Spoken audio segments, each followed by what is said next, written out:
아멘. 내용만 보면 우리가 쉽게 나눌 수 있는 이야기는 아닙니다. 그렇다고 해서 우리가 살아가는 삶의 현장이 이것보다 낫다라고 이야기하기도 어렵습니다. 저는 지난 한 주간 동안 교회의 허락을 받아서 조용히 그저 묵상할 수 있는 시간을 가졌는데요. 저에게 주어진 이 태연, 내 시간, 첫 시간을 무엇을 위해서 보낼까? 두 번 생각 없이 제 인생의, 한국에서의 인생이죠. 제 인생의 가장 행복했던 순간은 언제였지? 행복을 찾기 시작했습니다. 그러다 보니까 제가 아무런 목적도 계획도 짐도 숙제도 없이 마음껏 뛰놀았던 그저 4살, 5살, 6살 그때 저희 아버님이 목회하셨던 그 마음의 고향이 떠오르더라고요. 매운맛으로 유명한 순창이라는 곳입니다. 그래서 첫 시간을 저는 순창을 향해서 달려갔습니다. 많은 것이 변했습니다. 그럼에도 불구하고 그때 그 공기를 마시는 듯한 그러한 평안함이 있었어요. 그리고 좀 정신없는 사람처럼 그 강이라고 하기에는 좁고 하천이라고 하기에는 넓은 그 길을 따라서 걷기도 하고 다녔던 1학년 1학기 때까지 다녔던 학교를 어슬렁거리기도 해보았고 운동장 한가운데 가마솥 2개의 가마솥으로 기억이 되는데 거기에서 빈도시락 가져가면 푹푹 퍼주던 그 옥수수 죽도 생각을 하면서 그 순창의 유명한 고추장에 비벼서 밥도 먹어보았습니다. 참 좋은 시간을 보내서 감사합니다. 좀 좋아졌죠?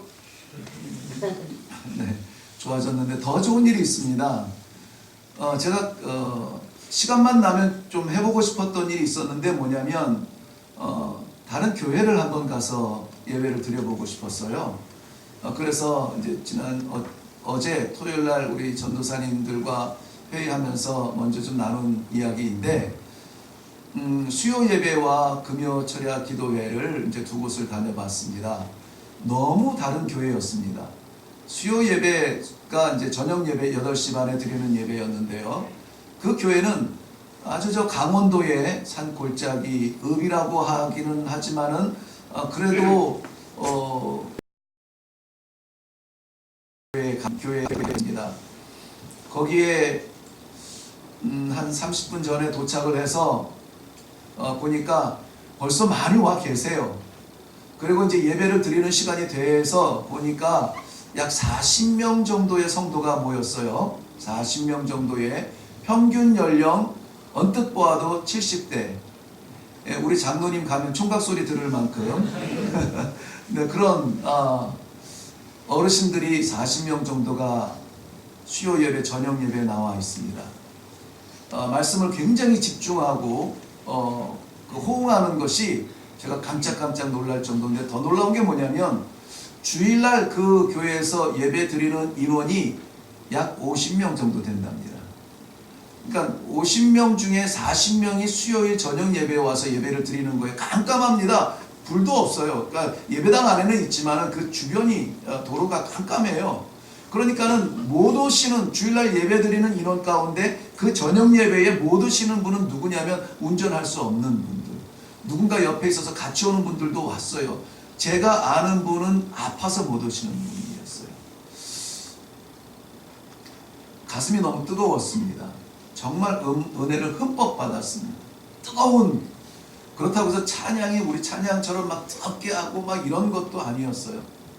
근데 가슴이 뜨거워지는 것이었습니다. 그런 예배를 드리고 참 귀한 은혜를 받았습니다. 그리고 또 한 교회가 금요일 저녁 예배, 금요 기도회에 갔는데요. 여기도 8시 반에 예배를 드렸습니다. 예배를 마치고 이제 자유롭게 기도하는 시간에 제가 조금 일찍 일어났습니다. 그게 11시 한 15분쯤. 여전히 기도들 하고 있어요. 근데 저는 조금 11시 15분, 8시 반, 9시 반, 10시 반, 최소한 11시 반까지 한다면 약 3시간 동안의 기도.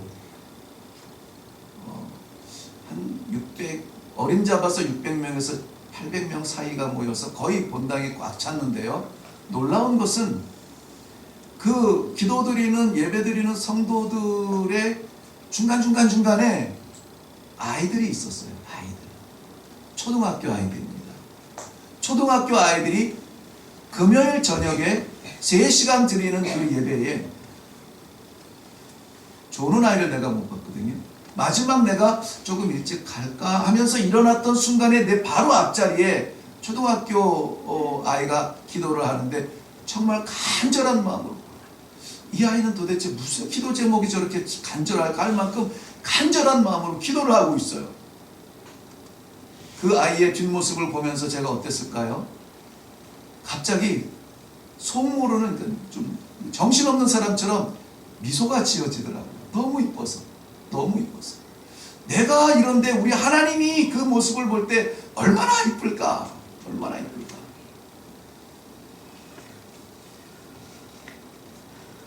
금요일 그 교회의 평균 연령대 40대, 50만 넘어도 이제는 점잖아 보이는 40대의 젊은 부부들이, 그 젊은 부부들에게 금요일은 불금 아닙니까?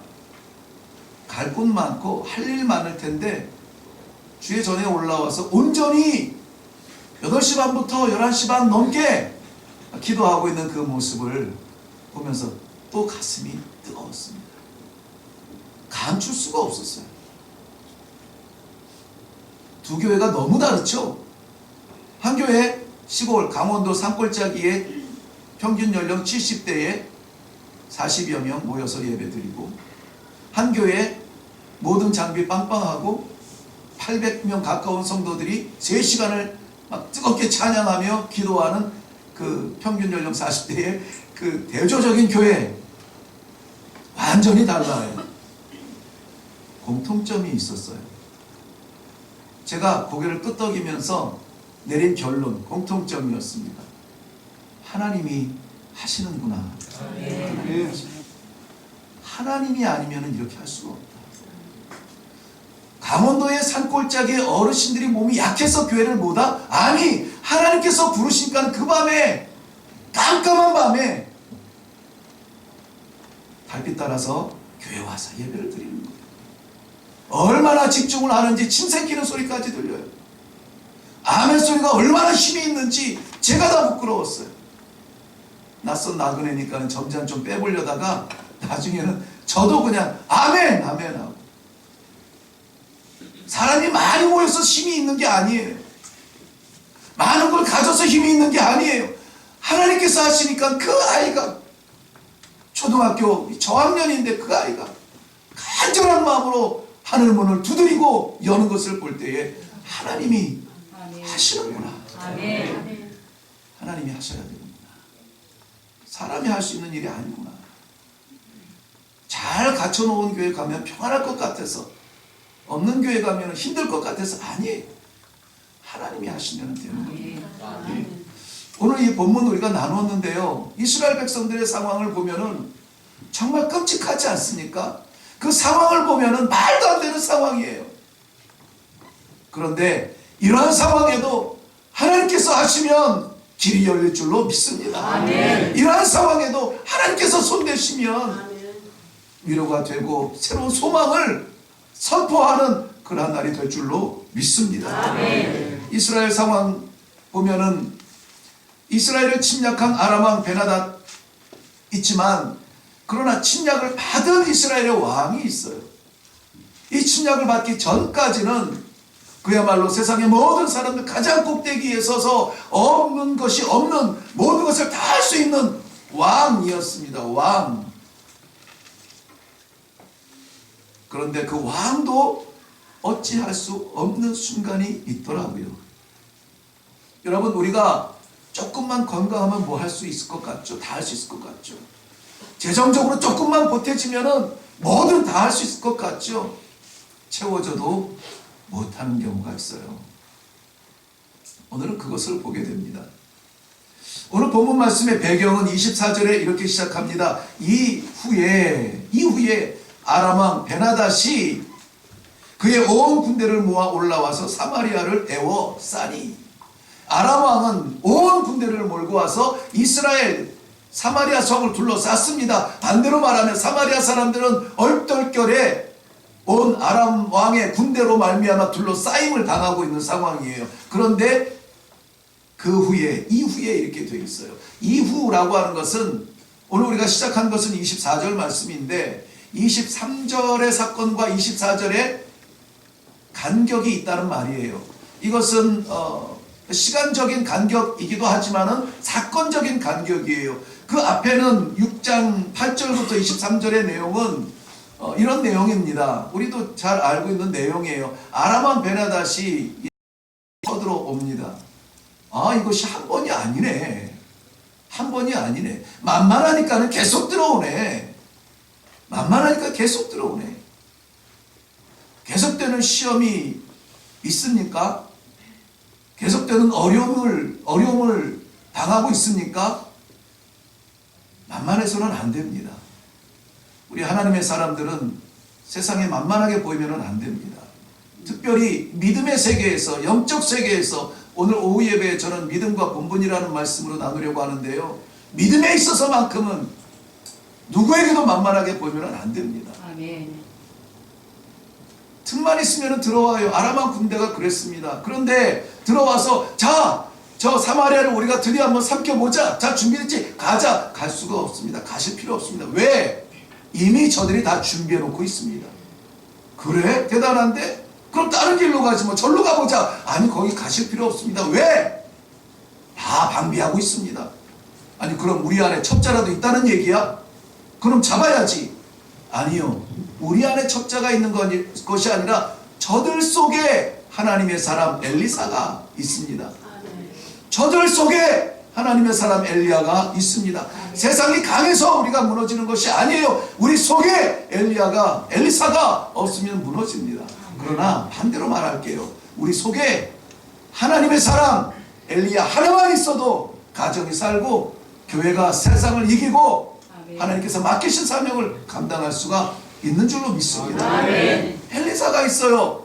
아람 왕 베나닷은 멈추지 않습니다. 그래, 그러면은 그놈을 잡으면 되겠구나. 어디 있냐? 가자. 사마리아 성으로.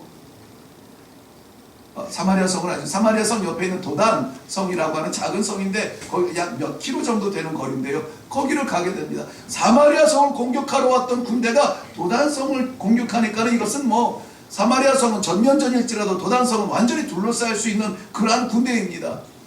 깜짝 놀라서 도단성의 사람들이 나가서 밖을 보니까는 구름처럼 둘러싼 아람 왕의 군대를 보게 됩니다. 아이고, 죽었습니다. 죽었어요. 엘리사 곁에서 엘리사를 돕던 사환도 말합니다. 선생님, 이제 우린 끝난 거죠.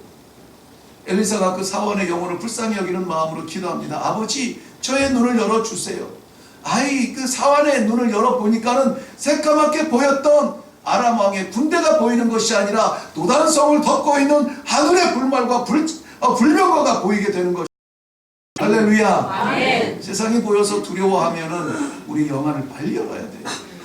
영안이 열리면은 세상에 적들이 보이는 것이 아니라 사탄의 위험이 보이는 것이 아니라 우리를 보호하고 있는 하나님의 불말과 불병거가 보이는 줄로 믿습니다. 아멘. 그것을 보니까 살았구나. 그래서 우리 엘리사 선생님이 저렇게 자신 있었구나. 살았구나. 그때 엘리사 다시 기도합니다. 아버지, 저 병사들의 눈을 어둡게 해주세요. 공격하러 왔던 아람 왕의 군대에 병사들의 눈이 갑자기 다 보이지 않게 됩니다. 그리고는 엘리사가 병사들에게 나아갑니다. 당신들이 찾는 사람이 엘리사요? 맞습니다. 제가 그 사람이 있는 데를 알아요. 안내해드리죠. 그 사람들을 데리고 몇 킬로 되는 사마리아 성으로 다 데리고 갑니다. 이제 눈을 열어 보게 해 주십시오. 병사들이 눈을 열어보니까는 자기들이 둘러싸고 있던 도단성이 아니라 오히려 사마리아 성 한가운데 가서 갇혀있는 형편이 된 거예요. 그러니 사마리아 성에 있는 사람들이 그들을 그 가운데 몰려있는 그 군대들을 보고 이것들이 우리를 치러 와서 우리가 저들을 죽일까요? 죽일까요? 이스라엘의 왕도 기회는 잡았다. 저놈들 죽여야 되겠다. 이 엘리사 선지자에게 아버지라고 부르면서 아버지 우리가 저들을 죽일까요? 죽일까요? 반복해서 물어봐요. 기회는 왔다 이거죠. 근데 엘리사가 웬걸? 아니요. 죽이지 말고 목마른 자에게 물을 나눠주고 줄인 자에게 배를 채워주시지요. 배불리 먹고 그리고 평안히 돌아가게 하는 거예요. 그 일 후에 다시 돌아오는 거예요. 아, 정말 착하지 않습니까? 잘했잖아요. 최선을 다하지 않았습니까? 선을 베풀었죠. 충성을 다했죠. 사랑을 베풀었죠. 그래서 갔는데 다시 돌아와요. 왜? 공격하는 겁니다. 그러니 우리 한 번의 선행으로 영생을 이루었다고 자만하면 안 됩니다. 우리 잘했다고 이렇게 느긋해지면 안 돼요. 다시 옵니다. 다시 와서 이번에는 성을 포위하고 둘러쌌습니다. 전략 공격이 아니라 그저 포위하고만 있어도 이게 성이다 생각을 했던 것이죠. 그런데 포위했다라는 말의 원문을 보니까는 기근이 왔다. 기근이 이 사마리아 성을 덮었다 이렇게 얘기하거든요. 그 말은 보면은 전략적으로 두 가지가 다 맞는 말이에요. 왜냐하면 이스라엘 백성들이 살고 있는 사마리아 성을 아람 사람들의 군대가 둘러섰으니까는 물량이 오고 갈 수가 없죠. 그러니까는 물량을 확보할 수 있는 길이 없죠. 그 안에 있는 것 가지고 먹고 마시다 보니까는 다 끝났죠. 얻을 데가 없는 거예요. 그 안에서 농사하는 것도 아니고 농경사회 속에서는 성 밖에 논이 있고 밭이 있기 때문에 농사를 짓고 성 안에 들어가서 거주하는 곳이기 때문에 먹을 것이 다 떨어졌어요. 기근처럼 메말라버린 그 사마리아 성 안의 내용입니다. 얼마나 안타깝습니까? 먹을 것이 없습니다. 그 상황을 오늘 본문에서는 이렇게 설명을 해주고 있습니다. 25절 말씀에 보면은 나귀 머리 하나에 은 80세겔이요 비둘기 똥 4분의 1 갑에 은 5세겔이라.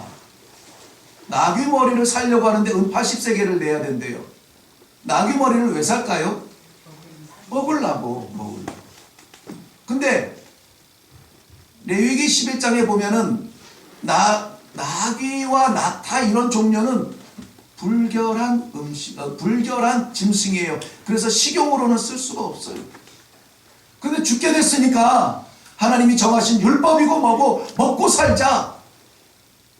그 마신 음식이라도 지금 먹으려고 돈을 80세겔을 준비하는데 머리 하나 구할 수 없어요. 나귀 머리 먹을 게 뭐 있겠습니까? 뼈밖에 없는데. 그래도 은 80세겔이래요. 한 세겔이면은 4달란트인데 한 달란트가 보통 노동자의 하루 품삯이거든요. 그러면은 한 세겔에 4달란트면 4일 노동거리고 80세겔이면 4, 8에 32, 320일 동안에 그러니까 거의 1년 연봉에 맞먹는 돈을 내고 나귀 머리를 사고 싶어도 살 수가 없어요. 뿐만이 아니라 여기서는 이 개역 번역에서는 비둘기 똥이라고 정확하게 번역을 했는데 전에 성경에는 합군태라는 말로 이렇게 번역을 한 적이 있어요. 합군태라는 말. 비둘기 똥이라고 해석하는 것이 주요 해석이 맞습니다. 그런데 비둘기 똥 말고도 또 다른 해석을 할 수 있는 그러한 그 해석이 있는데 뭐냐면은 다 자라지 않은 열매들, 다 자라지 않은 설익은 콩, 설익은 콩을 말할 때도 그 단어를 써요. 그리고 땅바닥에 붙어있는 이끼 같은 식물을 이야기할 때도 그 단어를 써요. 그 이끼 같은 식물을 뜯어서 튀겨서 먹는 그러한 음식이 있다고는 합니다만은 그것을 위해서 5세겔을 내려고 해도 살 수가 없어요. 20세겔을 내려고 해도 살 수가 없는 거예요. 상황이 그렇게 됐어요. 심지어 오늘 본문에 다투고 있는 이 여인들의 모습 끔찍하게 우리 들었죠? 여인이 왕 앞에 나아가서 우리를 도와주세요. 우리를 도와주세요. 뭘 도와줄까? 도대체 무슨 일이냐? 이 여인이 내게 와서 오늘 네 아들을 내놓아라. 우리가 함께 먹고 설교 이 시간에 이 말 꺼내기도 어려운 단어입니다. 우리가 오늘 먹고 내일은 내 아들 내놓을 테니까는 내일 또 어른들이 살기 위하여서 아이들을 먹겠다. 근데 이게 전쟁 가운데 있을 수 있는 일, 역사 속에 있는 일이라고 합니다. 이게 했던 수천 년 전에 이스라엘 땅이 아니라 세계 제1차 세계대전 속에서도 일어났다고 합니다. 뭐 수년 전에 제가 알기로는 북한에 기근이 왔을 때에도 그런 일들도 있었다고 해요. 끔찍한 이야기가, 소설 같은, 공상 같은 이야기들이 우리가 생존하는 이 시대에 있었던 거예요. 일어나고 있습니다. 그런데 그래서 내 아이들을 내놓아서 먹겠는데 이제는 저 여인의 아들의 시간이 됐는데, 날이 되었는데 감춰놓고 내놓지 않습니다. 그러는 거예요. 그 말을 듣고 왕이 할 수 있었던 것은 뭐예요? 아무것도 못해줘요. 내놔라 할 수도 없고 잊어라 할 수도 없고 그저 자기 옷을 찢으면서, 이게 하나님의 백성입니까? 이게 우리가 살아가는 사람입니까? 자기 옷을 찢으면서 마음을 찢는 듯한 그것을 표현하는 왕의 고백이에요. 그러면서 하는 말이, 하나님이라도 이런 상황에 도울 수 있겠냐? 하나님이라도 우리를 도울 수 있겠냐? 내가 어떻게 너희를 돕겠니?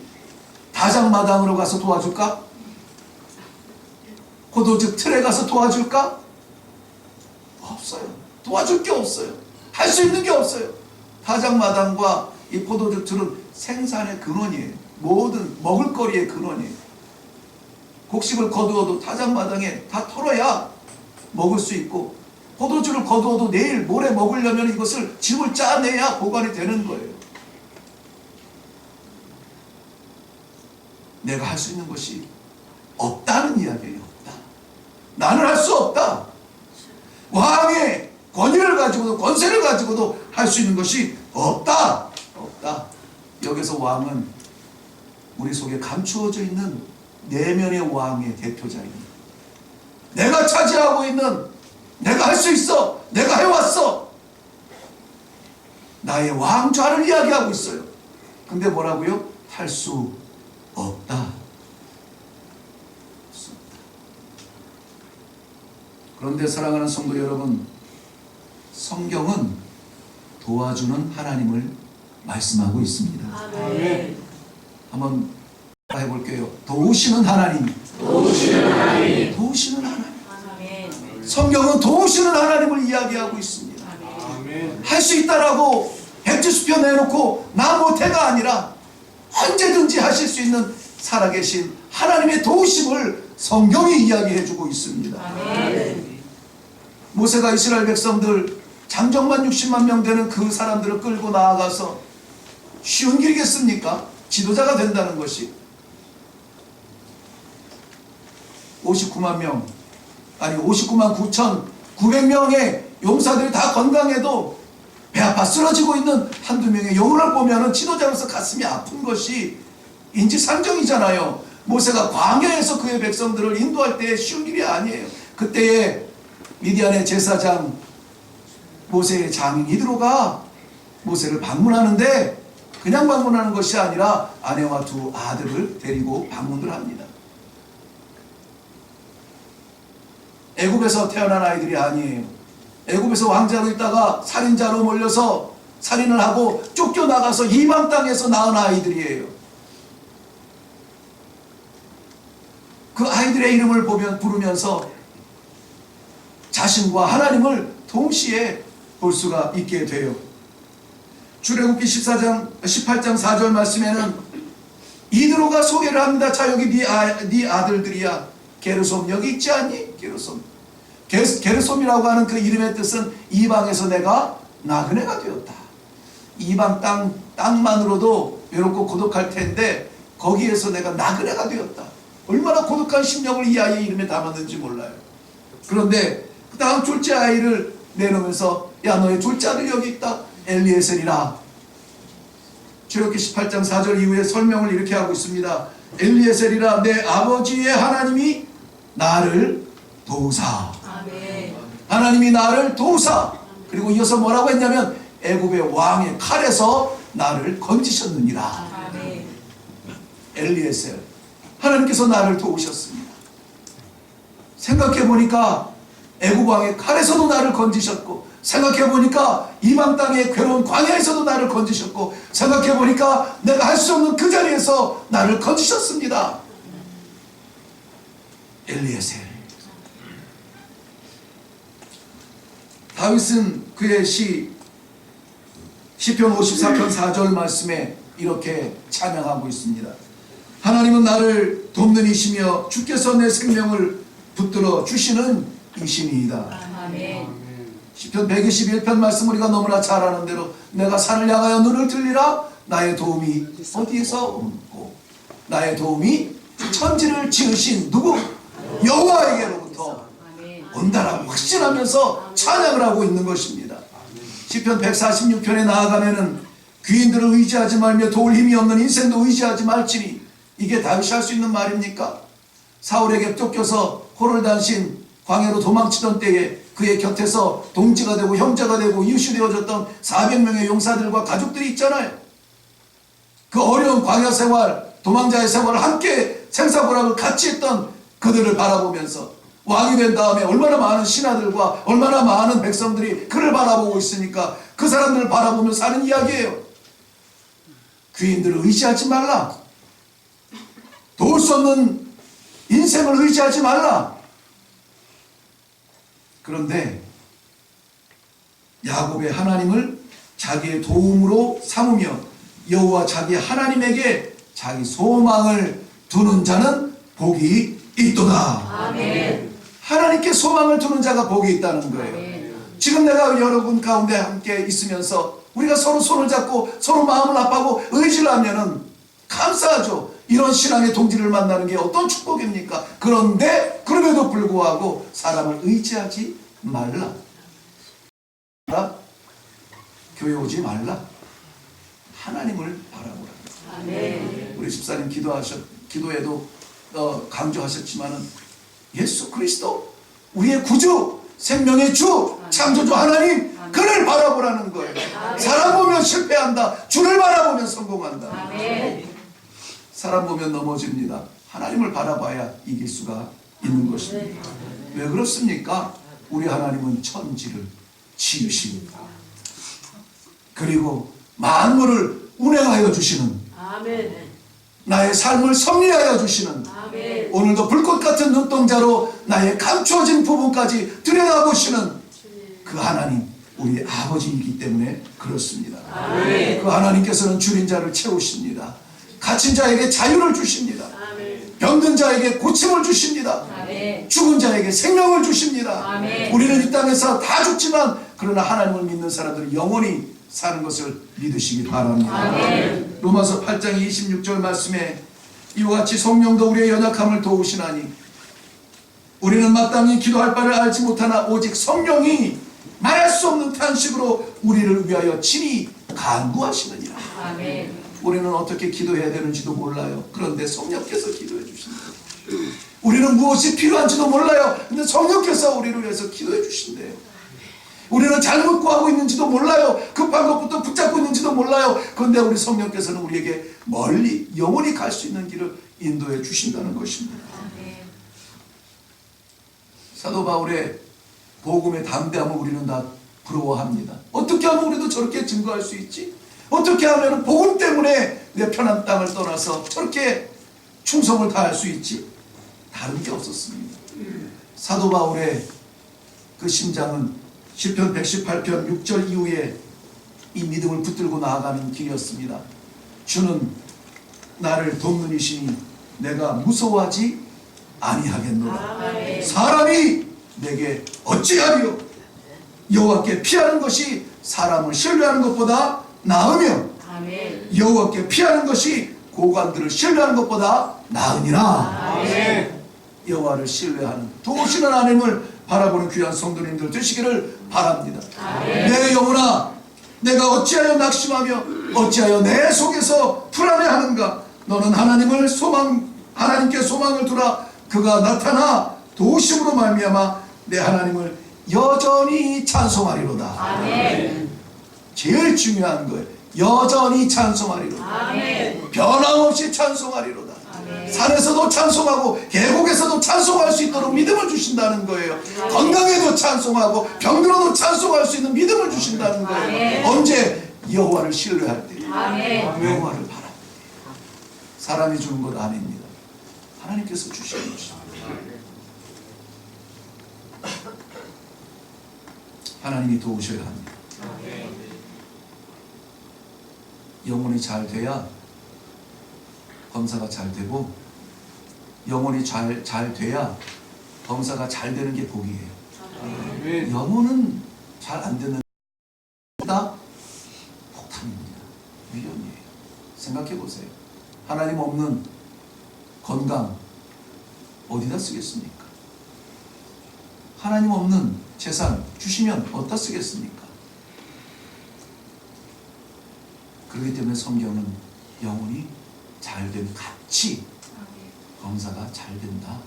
영혼이 먼저다 말씀합니다. 인생의 성공이 아니라 영혼의 성공을 위하여서 기도할 수 있기를 바랍니다. 우리 아이들에게 성공할 수 있는 길을 가르쳐주고 인도하는 것도 귀하지만 영혼이 살 수 있는 길을 위해서 기도하세요. 권면하세요.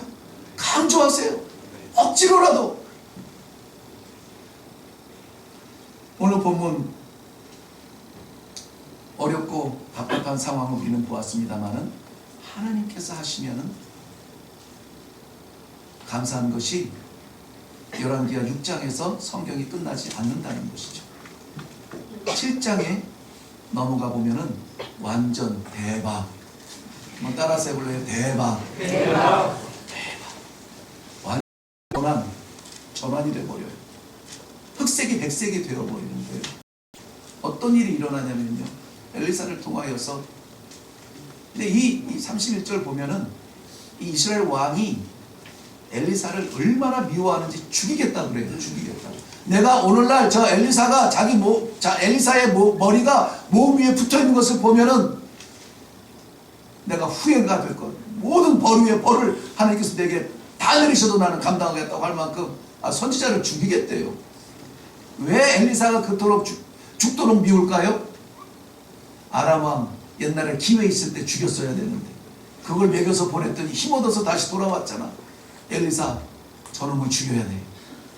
그러고 지금 이를 갈고 있어요. 근데 엘리사는 사람이 아니라 하나님께서 하십니다. 여호와께서 하늘문을 여시면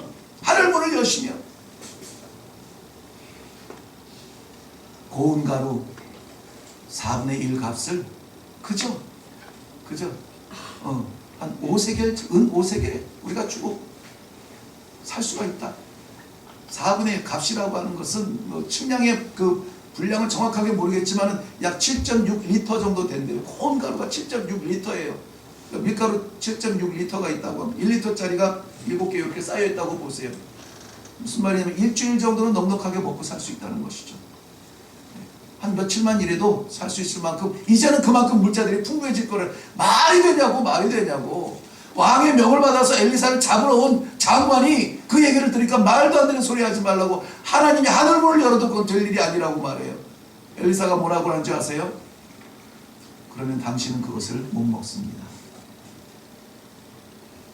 그것을 못 먹습니다. 정말 다음날 그날 밤에 무슨 일이 일어나냐면은 사마리아 성 밖에 쫓겨나서 살고 있던 문둥병자들이 야 이래도 좋고 저래도 좋고 성 안에 있는 우리 식구들이 가끔 성 밖으로 던져주는 그 은혜의 빵 그거라도 받아서 먹고 살았는데 이제는 그것도 없으니 이제는 여기서 꼼짝없이 죽게 됐다. 아람 군대로 가가지고 우리 형편을 모르는 저 사람들한테 가서 빵이라도 하나 얻어먹고 죽이면 죽고 살면 살자 갔어요. 문둥병자 4명이 뚜벅뚜벅 가기나 했겠습니까? 밤에 더듬더듬 어슬렁어슬렁 기웃기웃 그러면서 갔겠죠. 그런데 하나님께서 역사하시는데 어떻게 역사하시냐면 이 아람 군대의 귀에는 이 문둥병자들의 나병 환자들의 이 살금살금 걸어오는 이 길이 100만 대군의 소리로 들리는 거예요. 좀 걸어가는데 쿵쾅쿵쾅 이렇게 들리는 거예요. 이 사람들이 깜짝 놀라서 야 저 이스라엘 사람들이 주변 나라의 연합군을 몰고 오나 보다. 아이고 야 안 되겠다 도망가자. 있는 거 다 놓고 몸만 나살려라 다 도망가 버린 거예요. 나병 환자들이 와서 보니까는 사람은 없고 온갖 음식들이 산더미같이 쌓여 있어요. 성 안에 와가지고 우리가 가보니까 젖병에 군 그 장막들이 다 비었습니다. 가서 마음껏 먹고 마십시다. 그럴 리가 있나? 정탐꾼을 또 보냅니다. 가서 보니까 그게 사실이에요. 그것이 사실입니다. 우리 가서 마음껏 먹을 수 있습니다. 백성들이 어떻게 갔겠습니까? 살살 갔겠어요? 우르르 몰려나가서 성문 좁다고 그냥 막 기어나가는 거예요. 여러분, 거기에서 어제 엘리사한테 하나님이 하늘문을 열어도 그런 일은 없습니다. 그렇게 말했던 사람이 죄송한데요, 그 음식을 못 먹어요. 어떻게 못 먹냐면 우르르 몰려나가는 그 사람들에게 깔려서 죽어요. 깔려서 죽어요. 안 된다 그러면 안 되는 거예요. 하나님도 못한다 그러면 뭐 그 빵 못 먹습니다. 그 음식 못 먹어요. 몰려나가서 완전히 대박, 마음껏 먹고 마음껏 회복이 되어지는 놀라운 축복의 현장이 우리 삶의 현장이 되기를 바랍니다. 아멘. 이래교회 1년 동안 달려가야 돼요. 가진 거 없어요. 능력 없습니다. 우리가 가는 길이 아니에요. 우리 인생 우리가 살아요? 못 삽니다. 하나님께서 도우셔야 돼요. 아멘. 우리 하나님은 도우시는 하나님, 아멘. 도우시는 하나님, 아멘. 이루어주시는 하나님, 아멘. 반드시 믿고 한 마음으로 나아갈 수 있기를 주님의 이름으로 축원합니다. 기도하겠습니다. 여호와께서 돕지 아니하시면 세상에